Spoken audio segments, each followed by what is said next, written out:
ആപ്കി അദാലത്തിൽ music director and singer Himesh രേഷ്മയുടെ മേലുള്ള കുറ്റാരോപണം ഇദ്ദേഹത്തിന് കുറച്ച് ധൃതി കൂടുതലാണ് എന്നുള്ളതാണ്. ഹിമേഷ്, ഞാൻ കേട്ടിരുന്നു താങ്കളുടെ കുട്ടിക്കാലം മുതലേ താങ്കളെ പഠിക്കാൻ വേണ്ടി സ്കൂളിലേക്ക് അയക്കുന്ന സമയത്ത് താങ്കൾ ഈ മ്യൂസിക്കിനുള്ളിലേക്ക് വന്നു. കുട്ടിക്കാലം മുതലേ മ്യൂസിക് ചെയ്യാൻ വളരെ ആഗ്രഹം ഉണ്ടായിരുന്നു. ആക്ച്വലി ഞാൻ ഭയങ്കര സ്ട്രെസ്സിലാണ്. എൻ്റെ ഫാമിലിയിൽ പോലും എനിക്കിങ്ങനെ സ്ട്രെസ് ഉണ്ടായിട്ടില്ല. പക്ഷെ നിങ്ങളുടെ മുന്നിൽ വന്നപ്പോൾ എനിക്ക് അതായത് താങ്കളുടെ സ്ട്രെസ് കുറയ്ക്കുന്ന രീതിയിലുള്ള ചോദ്യങ്ങൾ ഞാൻ ചോദിക്കൂ. 13 വയസ്സെന്ന് വെച്ചാൽ നന്നായിട്ട് കളിക്കാൻ, നന്നായിട്ട് ആഹാരം കഴിക്കുന്ന സമയമാണ്. പക്ഷെ താങ്കൾ ആ പ്രായത്തിൽ മ്യൂസിക് ഡയറക്ടർ ആകാൻ ആഗ്രഹിച്ചു.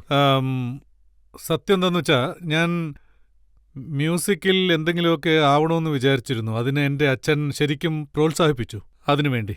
പക്ഷേ മറ്റൊരു കാര്യത്തെക്കുറിച്ച് പറയുകയാണെങ്കിൽ 12 വയസ്സുള്ളപ്പോൾ എൻ്റെ ബ്രദറിനെ എനിക്ക് നഷ്ടമായി. എനിക്ക് വെറും 12 വയസ്സുള്ളപ്പോൾ പിന്നീട് എനിക്കൊരു ഉത്തരവാദിത്വം ഉണ്ടായിരുന്നു.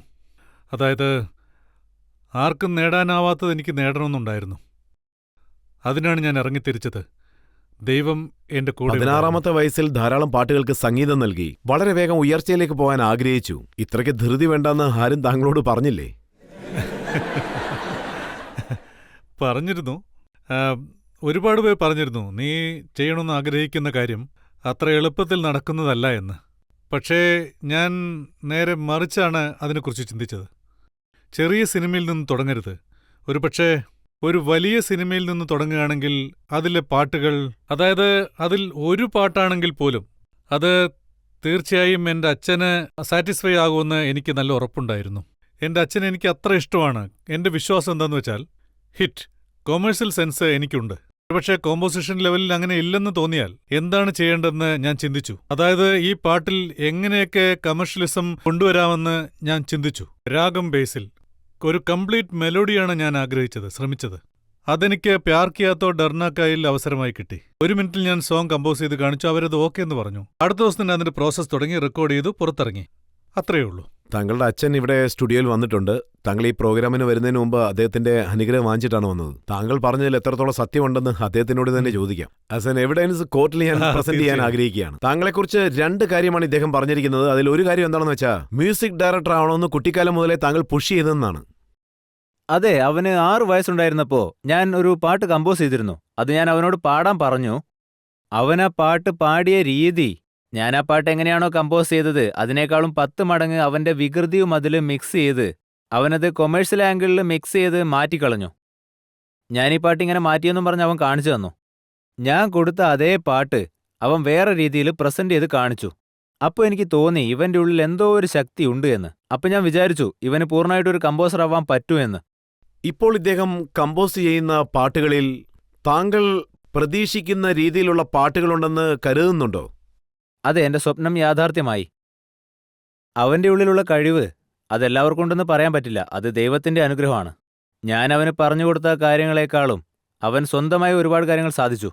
എന്നേക്കാളും വലിയ ഉയരങ്ങളിലെത്തി. ഇവിടെ ഇരിക്കുന്ന പലർക്കും അറിയില്ല, അതായത് താങ്കളും പണ്ട് മ്യൂസിക് കമ്പോസ് ചെയ്ത വ്യക്തിയാണെന്ന്. താങ്കൾ സിന്തസൈസ് വായിക്കുന്ന വിധം നോക്കുകയാണെങ്കിൽ മുംബൈ സിറ്റിയിൽ മറ്റാർക്കും അത് ചെയ്യാൻ കഴിയില്ല. താങ്കളാണ് ആ ട്രെൻഡ് കൊണ്ടുവന്നത്. അതെ, ഞാൻ ഇലക്ട്രോണിക് ഇൻസ്ട്രുമെന്റ്, കീബോർഡ്, അതെ, ഞാൻ ഇൻട്രൊഡ്യൂസ് ചെയ്തത്. നിങ്ങൾക്ക് വേണ്ടി താങ്കൾക്കൊന്ന് ചെയ്യാൻ സാധിക്കുമോ? താങ്കൾ കീബോർഡ് വായിക്കുന്ന സമയത്ത് ഹിമേഷ് പാടിയാൽ നന്നായി. തീർച്ചയായും വായിക്കാം.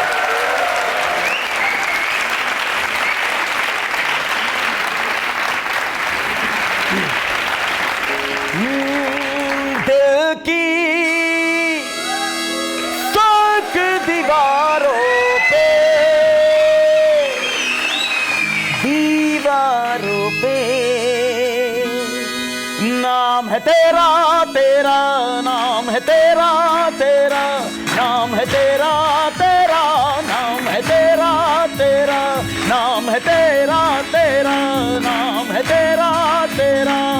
दिल की सर्क दीवारों पे,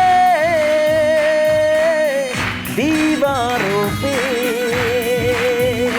नाम है तेरा तेरा, नाम है तेरा तेरा, नाम है तेरा तेरा, नाम है तेरा तेरा.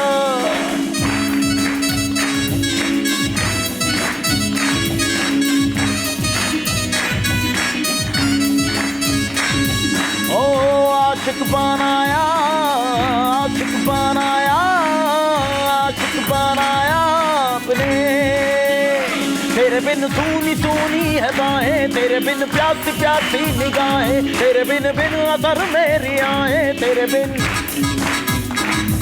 बिन लम्हा लम्हा सताए तेरे बिन बेकरारी जलाए तेरे बिन चैन मुझको न आए तेरे बिन ओ आशिक बनाया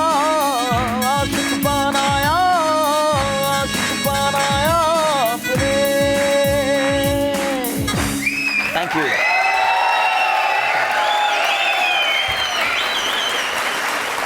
ഹിമേഷ്, താങ്കൾ വളരെ നന്നായിട്ട് പാടി. പക്ഷേ എല്ലാവരും ഒരു ചോദ്യം താങ്കളോട് ചോദിക്കാൻ ആഗ്രഹിക്കുകയാണ്, ഇടയ്ക്കിടയ്ക്ക് ചോദിക്കാൻ ആഗ്രഹിക്കുകയാണ്. അതുകൊണ്ട് അവർക്ക് വേണ്ടി ഞാൻ താങ്കളോട് ചോദിക്കുകയാണ്, എന്തുകൊണ്ടാണ് താങ്കൾ മൂക്കിൽ കൂടെ പാടുന്നത്?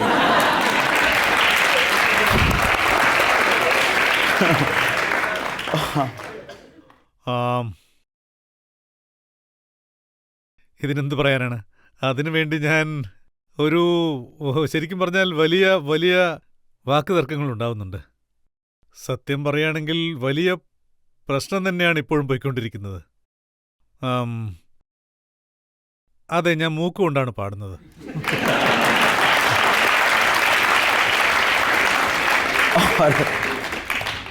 ഇതിനെനിക്ക് നാണക്കേടൊന്നുമില്ല, അഭിമാനമേ ഉള്ളൂ.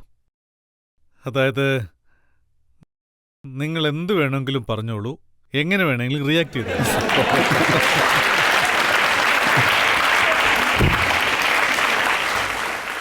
ഇന്നും താങ്കൾ അതിന് ഉത്തരം നൽകിയില്ല. കാരണം മുകേഷ് സാറും മൂക്കിൽ കൂടാണ് സാധാരണ പാടുന്നത്. R.D. വർമ്മൻ സാറും അങ്ങനെ തന്നെയാണെന്ന് താങ്കൾ പറഞ്ഞു. അല്ലെങ്കിൽ തന്നെ ധാരാളം പ്രശ്നങ്ങൾ ഉണ്ടായിക്കഴിഞ്ഞു.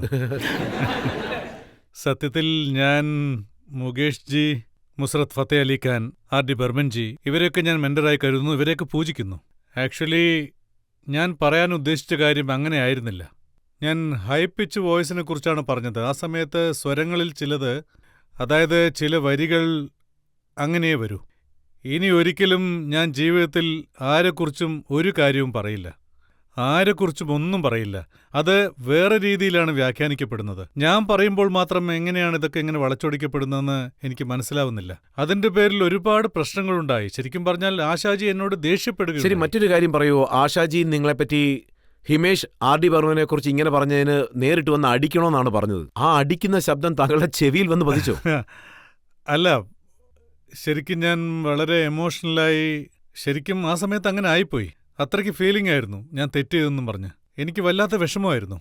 I am really sorry Ashaji, എന്നോട് ക്ഷമിക്കണമെന്ന് ഞാൻ പല സ്ഥലങ്ങളിലും പറഞ്ഞിട്ടുണ്ട്. എന്നെ ഒരു ചെറിയ പയ്യനായി കരുതി ക്ഷമിക്കണമെന്ന് ഞാൻ പറയുകയാണ്. ഞാൻ ഒരിക്കലും ആ അർത്ഥത്തിലല്ല പറഞ്ഞത്. എല്ലാ ഇന്റർവ്യൂവിലും അങ്ങനെയാണത് മെൻഷൻ ആയിരിക്കുന്നത്. അതെന്റെ തെറ്റല്ല. ഞാൻ ലക്ഷ്മികാന്ത് പാരിലാൽ, R.D. ബർമൻ ജി, ഇവരെയൊക്കെ കണ്ടാണ് ഞാൻ വളർന്നത്. അതായത് എന്റെ അച്ഛനും അമ്മയും എന്നെ അങ്ങനെയാണ് വളർത്തിയത്.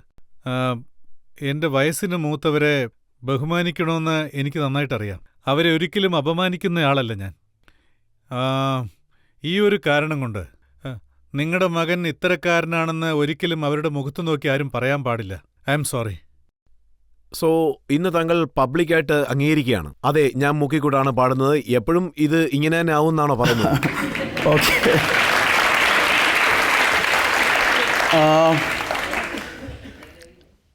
ഇതിനെന്ത് മറുപടിയാ ഞാൻ പറയാം? എന്താ പറയേണ്ടെന്ന് എനിക്കറിയില്ല. അതെ, ഞാൻ മൂക്കുകൊണ്ടാണ് പാടുന്നത്. എന്താ പറയേണ്ടെന്ന് എനിക്കറിയില്ല. കാരണം ഞാൻ വേറെന്തെങ്കിലും പറഞ്ഞാൽ ഇവിടുന്നൊരു കോൺട്രവേഴ്സി സ്റ്റാർട്ടാവും. ഇനി ഞാൻ അങ്ങനെയല്ല പാടുന്നതെന്ന് പറഞ്ഞാൽ മതി. വേറെന്തെങ്കിലും എക്സ്പ്ലനേഷനും കൊടുത്താൽ ചിലപ്പോൾ അത് വേറെ രീതിയിൽ പോവും. അതുകൊണ്ട് ഞാൻ അങ്ങനെ തന്നെയാണ് പാടുന്നത്.